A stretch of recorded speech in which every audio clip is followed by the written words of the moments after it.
मंडळी सकाळी अंघोळ वगैरे झाली, किचनमध्ये लक्ष टाकतंय तर आई आणि मस्त गरमागरम मालवणी वडे बनवती आणि महत्त्वाची गोष्ट म्हणजे आपण विक्री करत असलेल्या पिठाचेच असत. आणि काल रात्रीचा चिकन होता. एक दिवस अगोदरचा चिकन असला ना तर एकच नंबर टेस्ट येता. मस्त सकाळी नाश्ता वगैरे केलो आणि आता जत्रा झाली तर जत्रेत अजून पण आम्ही काही ना काहीतरी खेळणी घेतोच. दिव्यान वगैरे घेतलेल्या आहेत.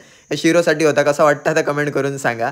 आणि अजून एक गोष्ट म्हणजे आजीकडे खाजा आणि देवचा होता. मग बाईक काढलंय आणि म्हटलं खाजा टाईमवरती पोच करूया. ऑलरेडी देव उशीरच झालेलो. पहिला तर आईच्या मामीकडे येईल खाज्याची पिशवी दिलंय. मामीने आईची विचारपूस वगैरे केली आणि त्यानंतर ह्या असा माझ्या मामाचा घर. मामाकडे पोहोचल्याने एक काम होतं म्हणजे गॅस सिलेंडर बुक करूचो होतो तो पण केले. त्यानंतर आजीन मस्त मका कुळताची आमटी आणि घावणं दिल्यान.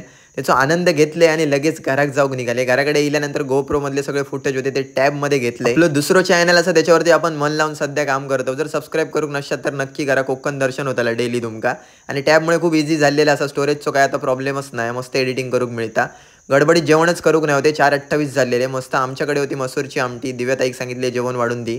आणि मस्त गोष्ट म्हणजे जेवणासोबत आज मस्त कच्च्या आंब्याचा लोणचा असा आणि एवढ्याच मे महिन्याच्या अगोदरच आमका लोणचा खाऊक मिळाला. आंबे थोडेसे महाग असत, 70 रुपयाक 4 मिळाले म्हणा दिव्या सांगी होता.